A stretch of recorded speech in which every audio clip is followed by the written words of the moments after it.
그래서 1절에 애굽 땅에서 인도하여 올리신 모든 족속에 대하여 이르기를, 애굽 땅에서 인도하여 올리신 모든 족속, 그러면 애굽 땅에서 그 가나안 땅으로 인도한 족속들이 뭐 이스라엘도 있고 누구도 있고 그런 생각이 퍼뜩 들지만은 이제 여기 이건 번역상의 문제고, 모든 족속은 가족을 이해합니다. 모든 족속.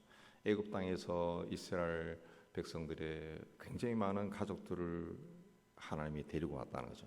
강씨, 이씨, 박씨, 뭐 채씨 이렇게 그 가문들을 데리고 왔, 그 뜻입니다. 이 모든 족속은 그렇게 데리고 오기를 2절에 내가 땅의 모든 족속 가운데 너희만을 알았다 그랬습니다.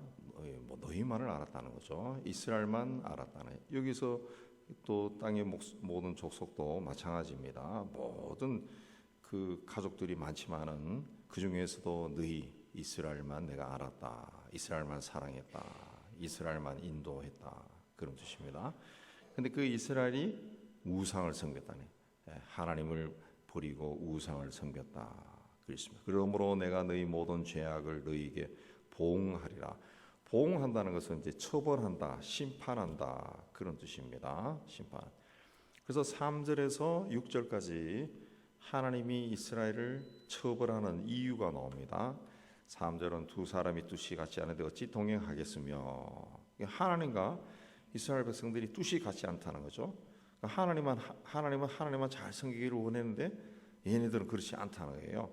사자가 움킨 것이 없는데 수풀에서 어떻게 부르짖고 젊은 사자 잡은 것이 없는데 어찌 굴에서 소리를 내겠느냐. 이유가 있다는 거죠. 사자가 울부짖는 이유가 있고, 5절에 새가 덫에 걸리는 이유가 있다는 거죠. 이유가. 또 6절에는 나팔이 울리지 않는데 왜 백성이 두려워하느냐 그랬습니다.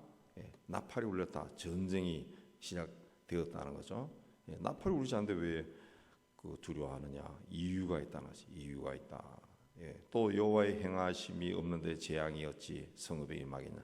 하나님이 하지 않는데 어떻게 재앙이 임하겠느냐. 하나님이 심판한다는 거죠. 심판한다. 그래서 그거를 이제 이 출애굽의 역사로 이제 설명을 하는 겁니다. 그걸 출애굽의 역사로 이제 설명을 쭉 해온 겁니다. 출애굽할 때도 하나님이 그들에게 10가지 재앙을 내렸습니다. 그 10재앙을 통해서 하나님이 이스라엘을 애굽에서 인도해 냈습니다. 그러니까 재앙이 그냥 오지 않았다는 거죠. 이스라엘을 출애굽시키기 위해서 재앙이 왔다. 마찬가지로 심판받는 이유도 있다. 이유가 있다. 그래서 7절에 여호와께서는 자기 비밀을 종 선지자들에게 보이지 아니하시고는 결코 행하심이 없다 그랬습니다. 하나님께서 여러 번 선지자들을 보내 가지고 회개하라고 경고했다는 거예요. 하나님의 심판이 그냥 임하지 않는다는 거죠. 그냥 임하지 않는다. 그래서 8절에도 여호와께서 말씀하신즉 누가 예언하지 아니하겠느냐. 그러니까 아모스가 전한 말씀이 하나님이 주신 말씀이라는 거죠.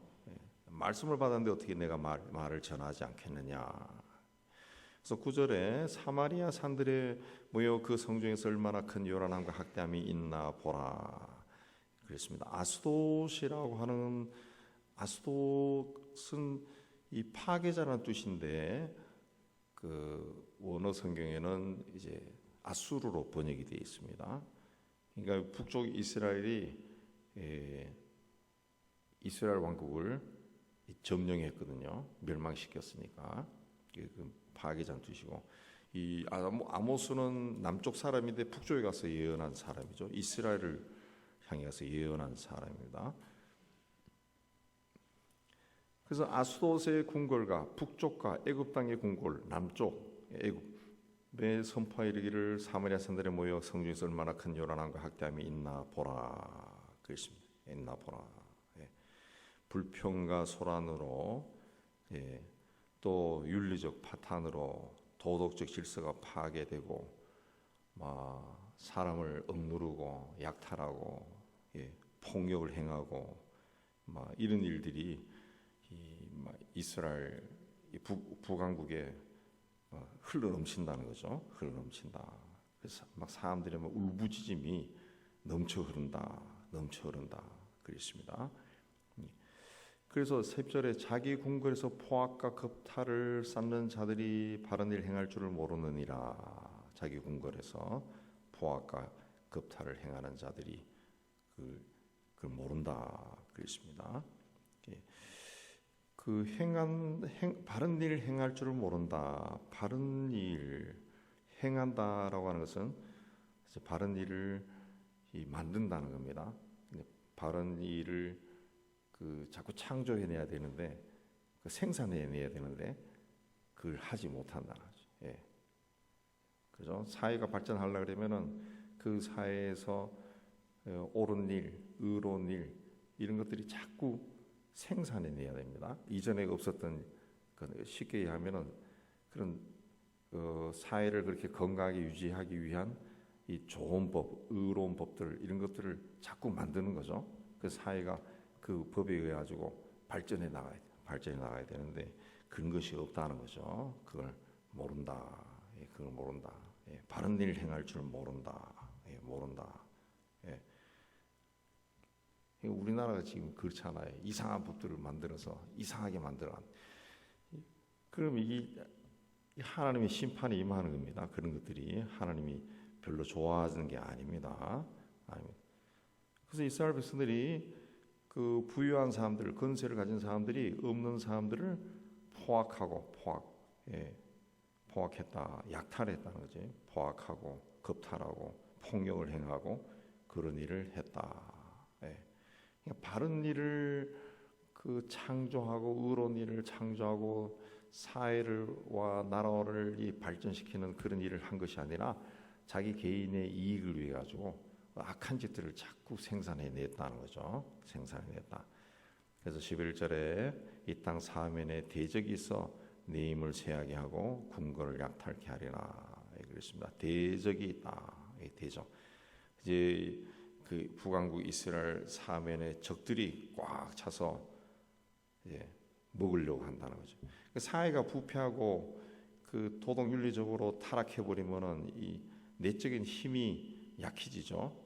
그러면 반드시 역사에 보면은 주변에 있는 다른 민족이 공격해 침략해 먹어버리죠. 네, 그런 일들이 우리나라는 이제 산민이 바다에서 그런 일이 많지 않았지만은 그 대륙 같은 경우에는 그런 일이 굉장히 많죠.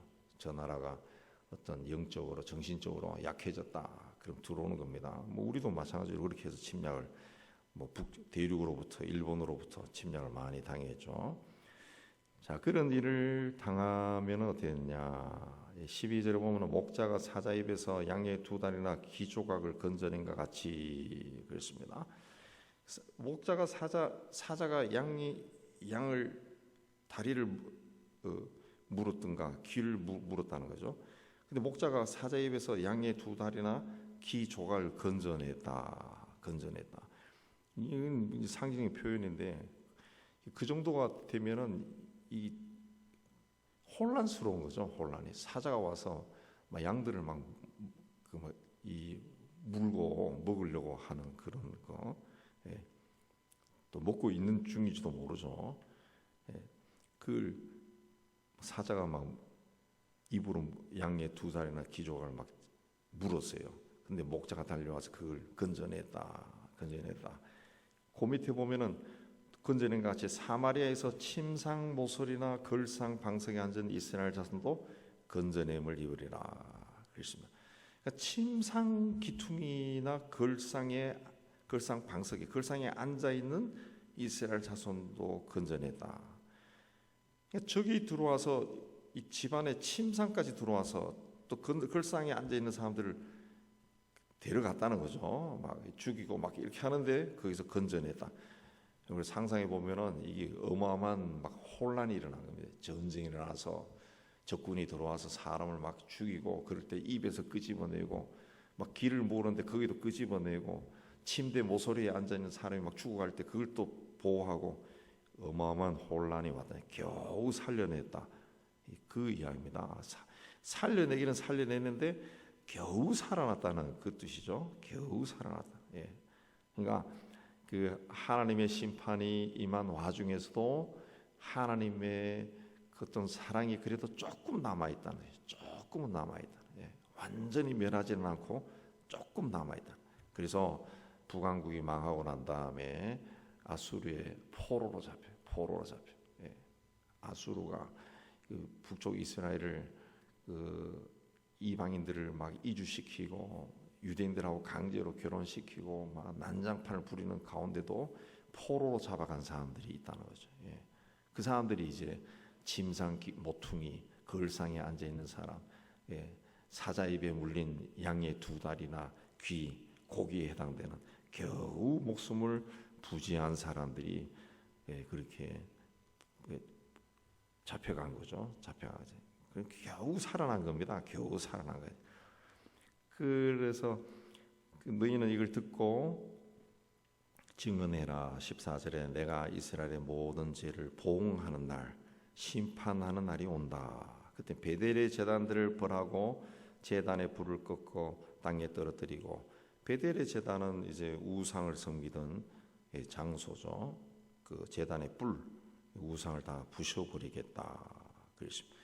15절에 겨울궁과 여름궁을 치리니 상하궁들이 파괴되며 큰 궁들이 무너지리라. 그렇습니다. 이 궁이라고 하는 것은 이 궁궐이라기보다 왕이 거주하는 궁궐을 이야기하는 것보다 그 집을 이야기합니다.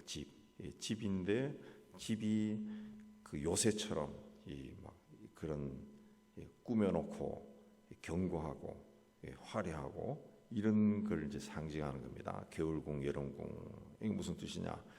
이 겨울궁 추울 때는 따뜻한 데가 있고 더울 때는 또 약간 서늘한 데가 있고, 그게 있었다. 그게 뭔가 하면은 그 이 땅에서 영원히 살 것처럼 육신의 안락을 쫓아가며 살았다는 거죠. 북왕국이 그렇게 살았다. 그렇게 그 세상이 전부인 것처럼 그렇게 살고, 세상에서 편하고 잘 사는 것이 전부인 것처럼 살았다는 거죠. 그래서 우상을 섬기고 그렇게 했다는 거죠. 그래서 그것들이 파괴되고 무너진다. 파괴되고 무너진다. 다 폐해진다는 거죠. 다 파괴되고 무너진다. 다 진멸해 버린다는 거죠. 진멸해. 그러니까 이 잘못된 방법, 부정한 방법으로 부귀영화를 누리는 그런 자들이 많은데 그게 영원하지 못한다. 우리가 그 이스라엘 역사 열왕기나 역대하를 쭉 읽어보면은 북이스라엘이 얼마나 그 세속적인 이 정권이었는지 우리가 알 수 있습니다. 그야말로 3, 4대가 내려가지 않을 정도로 쿠데타가 일어나서 왕들을 죽이고 다른 사람이 또 왕이 되고 또 계속 반복되죠. 계속 반복. 인간의 어떤 이 권력과 이 부귀영화를 향한 그 탐욕이 막 흘러넘치는 곳이 북왕국입니다. 북왕국.